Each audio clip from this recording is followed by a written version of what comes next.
Salut tout le monde, c'est George4. Aujourd'hui on se trouve pour une nouvelle vidéo avec... Didier, Voilà.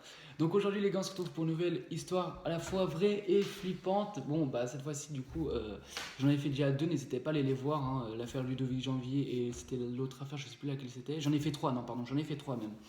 Donc aujourd'hui on se retrouve pour une histoire à la fois vraie et flippante. Alors je pense que vous en avez déjà entendu parler parce qu'elle était assez médiatisée en France. C'est toujours l'affaire médiatisée en France.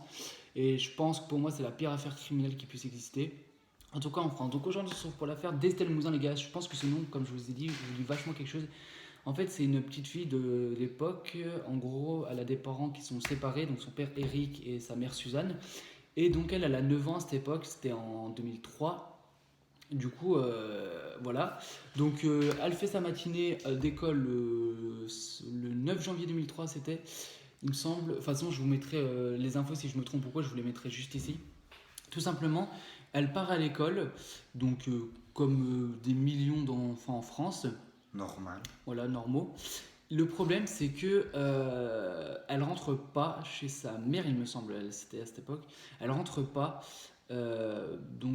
sa mère commence à s'inquiéter un petit peu et tout, parce que bah, elle voit pas sa fille rentrer, donc elle appelle des amis, etc.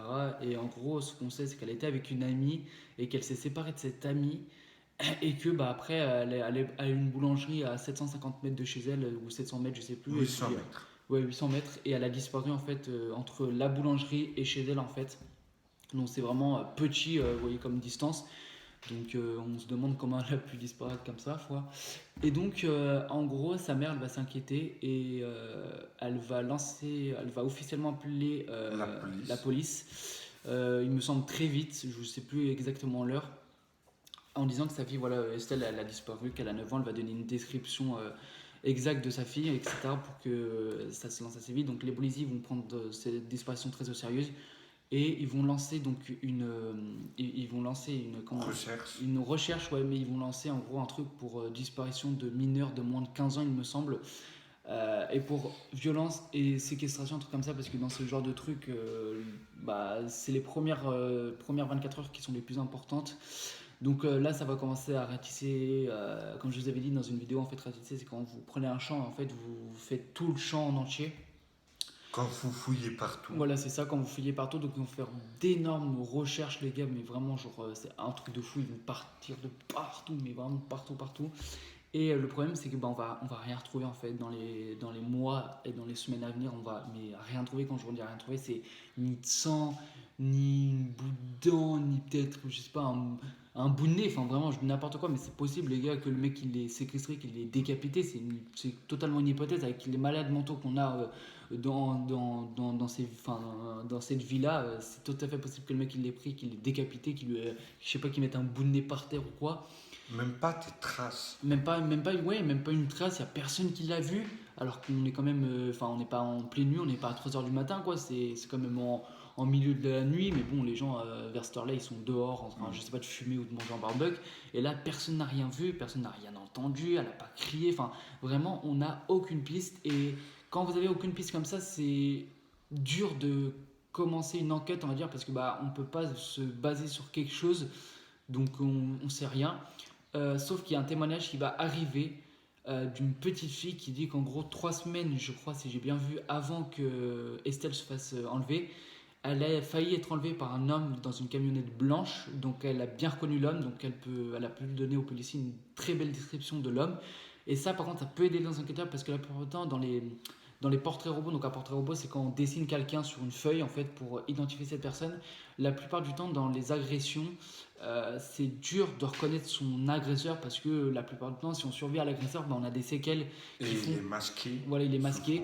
Soit il est masqué, soit comme j'avais entendu une histoire d'un petit gamin qui s'était fait, qui en gros avait survécu à son agresseur, sauf qu'il n'avait pas pu l'identifier parce qu'il s'est pris un énorme coup de pierre sur la tête et en fait bah, il a perdu complètement connaissance quoi. Et donc il n'a pas pu identifier malheureusement son agresseur. En fait, les agresseurs font toujours quelque chose qui font que quand vous vous réveillez, si vous vous réveillez, ben vous le reconnaissez pas. Donc soit ils vont vous tuer, soit si vous avez réussi à survivre, vous avez tellement fait un gros choc en fait vous allez plus du tout vous souvenir du mec. Même si vous l'avez vu visuellement, que vous savez qui c'est, bah, vous allez plus le reconnaître parce que bah, vous avez subi un gros choc et votre cerveau il est pas habitué à ce genre de choses. Donc on va chercher 1 an, 2 ans, 3 ans, 6 ans, 10 ans, rien. Toujours rien au bout de 10 ans. 15 ans même. En fait, à chaque fois, on va reprendre l'enquête, elle va être reprise en 2007, 2010, 2000, voilà, elle va reprendre tout le temps. Mais il n'y a rien. Là, on est au bout de 10 ans, il n'y a toujours rien. Il n'y a aucune piste, il y a... 17 ans.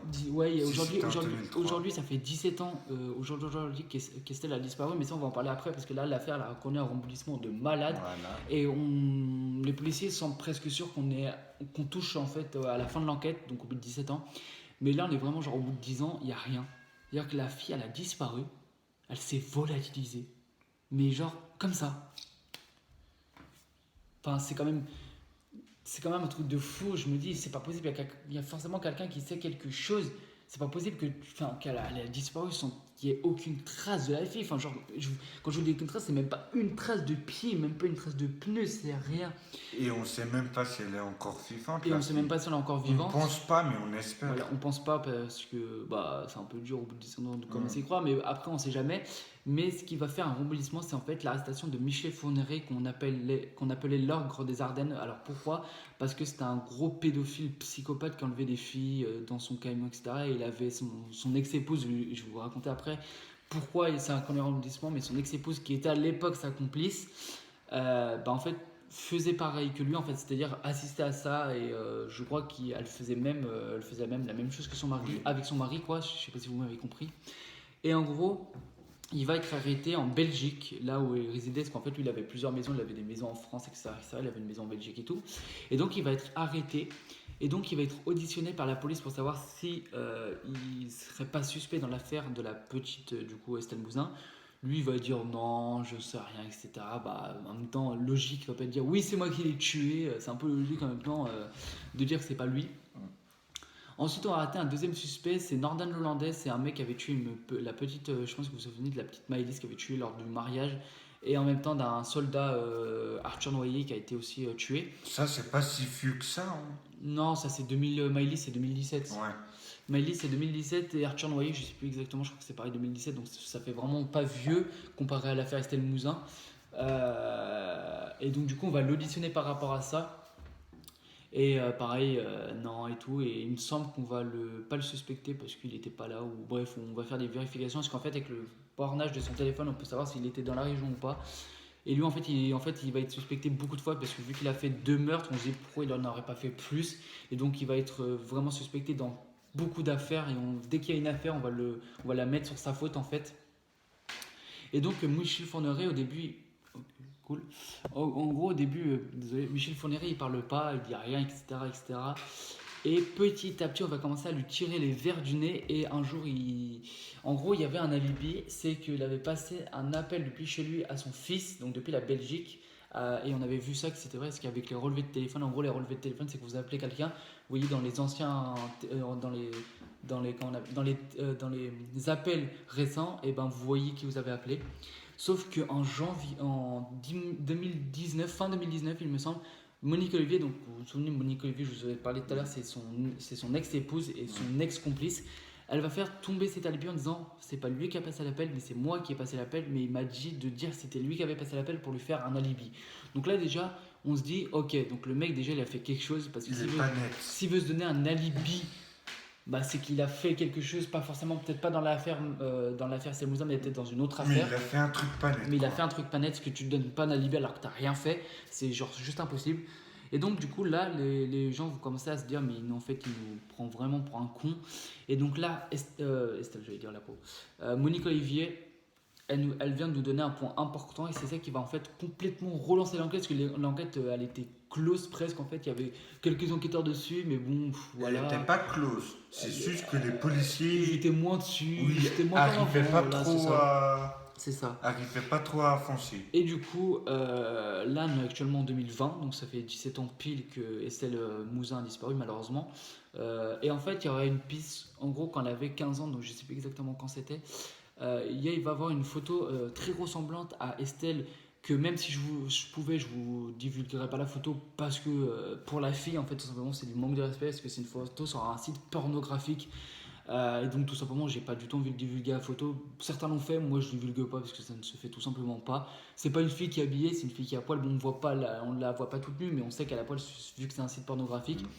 C'est estonien et donc on va penser que c'est Estelle parce qu'elle est très très ressemblante à Estelle et c'est vrai que quand on compare les deux photos elle est très ressemblante sauf qu'en fait l'année à laquelle la photo a été publiée bah, ça correspond pas à l'âge de Estelle donc la piste elle tombe à l'eau complètement et donc du coup on va en ce moment même là depuis mardi on va faire des fouilles dans une maison parce que là ça y est Michel Fourniret a officiellement dit alors on sait pas s'il le dit parce que c'est lui ou s'il le dit pour protéger un de ses collègues. En tout cas, il s'est dédouané de son meurtre. Il a dit oui, c'est moi qui l'ai tué, j'ai fait ça, ça, ça. Et en gros, on est en train de fouiller un ancien chez lui en France. Comme je l'ai dit, il y a plusieurs maisons. Donc on est en train de fouiller parce que on pense qu'il aurait tué la fille, il l'aurait amenée ici. En fait, c'est une ancienne maison. En fait, c'était la maison de sa sœur. Et dès que sa sœur elle est morte, il a hérité de la maison. Et on pense qu'il aurait tué Estelle. Et il l'aurait embarqué ici pour vraiment être au fin fond de la. Au calme. Vraiment au calme. C'était vraiment un château en fait. Donc c'est un château. Donc personne va se dire, bah elle est là quoi. Et il y a une rivière à côté. C'est ça. Donc Du coup, il peut facilement se débarrasser de la C'est jeune ça. fille. Et donc, du coup, on est en train de faire des fouilles et on est presque sûr de. Enfin, on est presque sûr, non, pas vraiment, mais aujourd'hui, on pense retrouver Estelle. Maintenant, moi, je dis que. Bah, je sais pas, en fait, là, on va passer plutôt à notre compte rendu. Moi, je pense que Estelle est possible qu'elle soit morte parce que Michel Fourniret, c'est un grand psychopathe et il l'aurait jamais laissé. Enfin, il l'aurait jamais laissé pour vie, en fait parce qu'il sait très bien que la fille, elle l'a reconnu, elle a pu le reconnaître et que bah, tout simplement ça aurait été très dangereux pour lui. Donc je pense qu'en fait, en fait c'est un psychopathe ce mec, donc on peut pas lui en vouloir parce qu'il sait pas trop ce qu'il fait. En fait, c'est un mec qui a une maladie mentale, il sait pas ce qu'il fait en fait. Il se rend pas compte que c'est mal en fait. Que c'est tout simplement qu'il arrache la vie d'une fille, tout simplement, ou même d'un petit garçon. Hein. C'est un malade mental, je vous rappelle. C'est un, Attention, on le défend pas. ah, pas du tout, non, non, mais voilà, on le défend pas du tout, mais en fait, c'est un multirécidiviste. En gros, c'est quelqu'un qui peut tuer demain et après-demain retuer tout de suite ou même dans la même heure, en fait, c'est ça, multirécidiviste. Et c'est un vieux monsieur, il a 70 ans maintenant, il me semble, donc voilà, c'est un vieux monsieur, etc. Il perd un peu la mémoire, il sait plus trop s'il l'a tué ou pas. Et ça a été prouvé qu'il a perdu la mémoire au cours des années. Quand on commence à avoir cet âge-là, on commence à perdre la mémoire. Donc moi je pense qu'il a tué Estelle dans sa camionnette et qu'il l'a amenée tout simplement dans un endroit qu'on ne pourra jamais la retrouver.